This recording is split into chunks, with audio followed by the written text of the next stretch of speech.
A quiet, good girl. She probably attends church. If she doesn't attend church, she probably does art or some type of um, less exertive task. You know what I mean? She's going to attract you to her aura. You may get her, you may not, depending on how exclusive you are, right? If you're inclusive, right, meaning she can see you, she can touch you, she can smell you, she can see you, she's going to probably, size whatever it is that you're offering, in the consequences that it provides for her nature. A woman who is overly exertive, she's like the perfect body type, right? She's going to find every excuse to disrespect you, even as she feels like she's overvaluing herself. You know, um, and like the other women, right? They're going to be doing things that suggest that they've already made mistakes and they're going to continue to make mistakes. These are going to be the women who gets pregnant by multiple men. And they're going to settle on the fact that just men aren't valuable. Even though like men cater to their comfortability when it's needed, right? That's just not enough. And that's because she understands that the women who I explained earlier, they have more of a reach about them. You know what I mean? They have more of a reach about them. Women who don't provide reach, they're going to get pregnant by multiple men. They won't. They're going to calculate mistakes and they're going to make mistakes as the norm. It's going to be acceptable to make mistakes because the excuse is that they're feminine. And then you're going to have women, right, who are just going to do what men do, even if they have a feminine element, right? Which means they're going to be pro-black and at the same time, like, they're going to use societal tactics to keep men from achieving their status, right? Whatever pushes them to be who they are, right? Whatever success they want to achieve, whatever monetary value they want to achieve.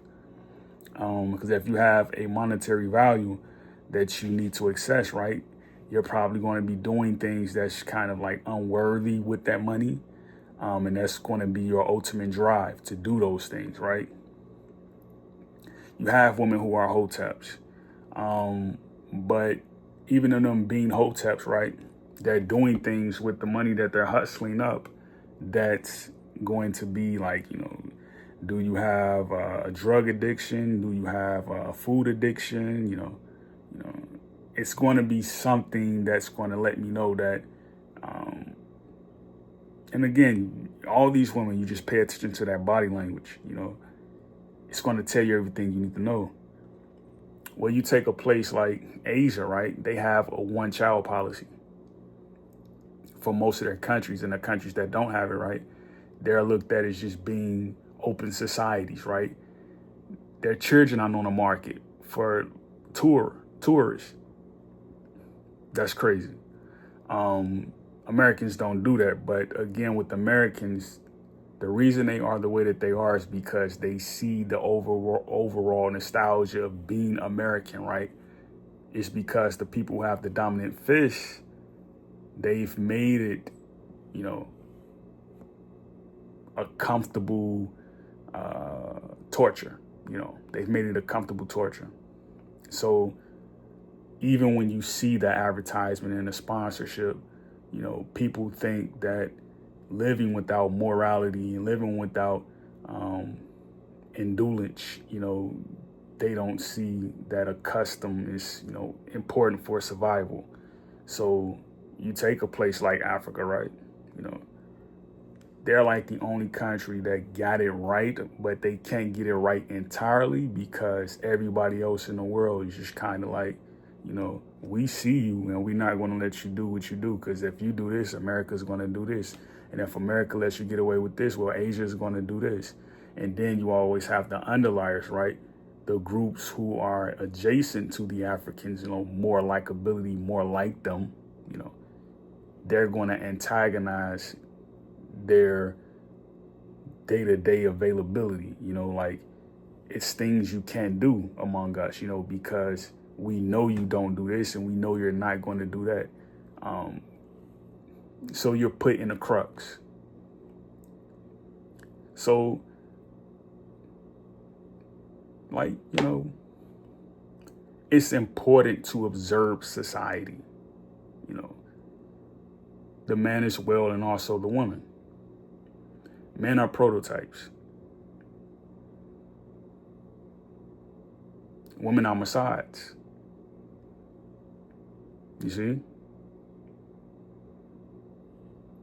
There's the English, there's the Spanish, there's that again, you know. Everybody loves to go to Mexico, but they don't want to live in Mexico. They don't want to stay there. English, right? Everybody loves to come to America. They want to stay here because the prototype. You feel safe if the prototype is going to protect you.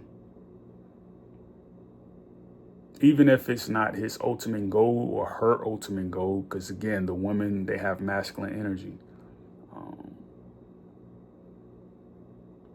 Even a simple hello, right? It's enough, you know, because, you know, a woman coming from another country or a man coming from another country, he knows he has, the important thing is that he knows he has to bring something back home, right?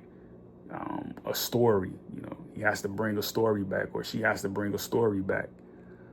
And you're seeing that activity right now in the weekend times. You're seeing that, the month and times, you're seeing it, right? People are saying what they don't like about Americans, even though America is like the opposite of losing on war. Great peace, Yakoki.